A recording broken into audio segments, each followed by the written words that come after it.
With Legendary Pictures' Godzilla now in theaters, the time was ripe for me to do a toy review on the eponymous irradiated lizard. And what better to choose than a figure from my beloved Figuarts line?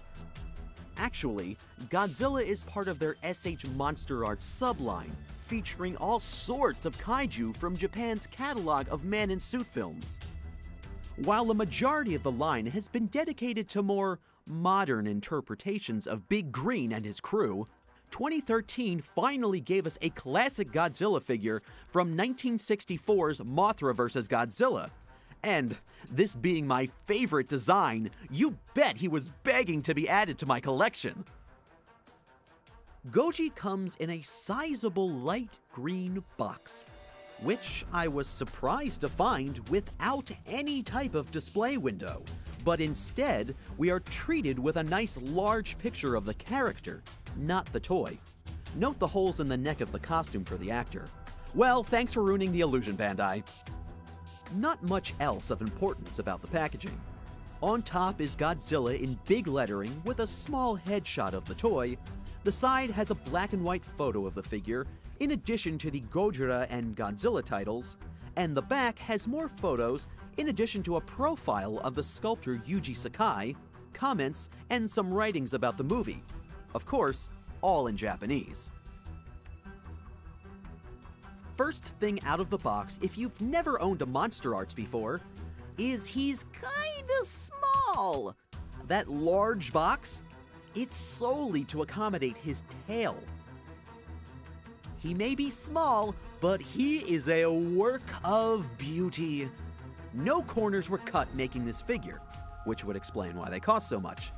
And he looks just as he appeared in the 1964 film. Let's give it a minute to take it all in. He is a fine piece of work, isn't he? Absolutely amazing!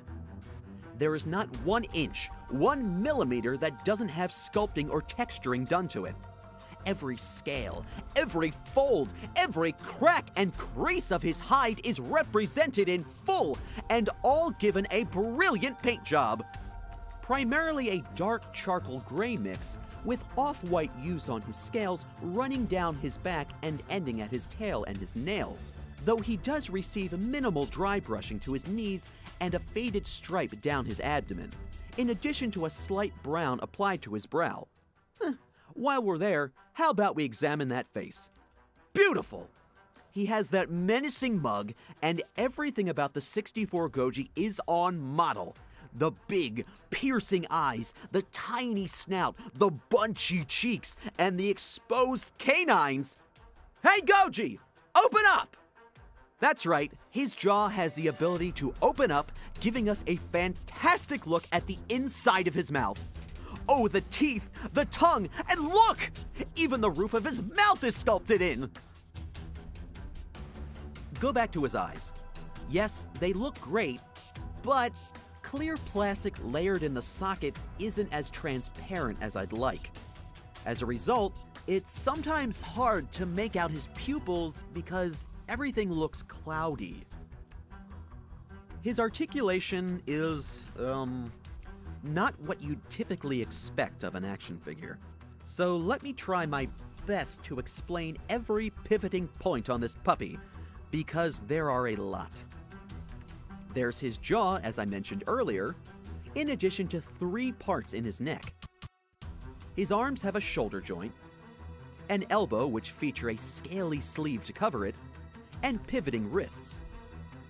The torso has the ability to turn and rock about, and he has this interesting hip piece which spreads out, rotating thighs, a double bend at the knees, ankles, and a cut halfway down his foot. The articulation scheme is fascinating because there may be a high point count, but many of them don't allow for a ton of movement. But I think that was intended. Each small movement comes together to form a whole larger movement, giving you the range of motion. Some joints are incredibly tight. Just listen as I try to raise an arm, while others give you a standard level of resistance. Don't think I forgot about the tail. This piece is almost its own entity, so I thought I'd address it separately. It has 1, 2, 3, 4, 5, 6, 7, 8, 9, 10, 13 points. Man, that's a lot. It goes without saying it can do just about anything, and I think Bandai handled it perfectly. You can't get a fully expressive Godzilla toy unless you make sure the tail can express just as much as the body. With the figure being this posable, I don't care what he can do without knowing this one simple fact. Will he be able to do the victory dance pose? In a nutshell, yes! Totally worth the purchase price. Unfortunately, he comes with no accessories. No buildings to crush, no tanks to stomp, not even a piece to recreate his trademark atomic fire breath. I mean, come on! That's where they get you. If you want those, you have to purchase them separately. Oh, commercialism! This is the type of Godzilla figure I had dreamed about for years, and now that dream is a reality. I'm hoping he's not the only one they intend on producing in this classic style, as I'd love to see more characters from the 60s and 70s. Hedorah? King Caesar? Hell, give me Jet Jaguar! Yes, I realize I'll be burned at the stake for that, but give him to me anyway.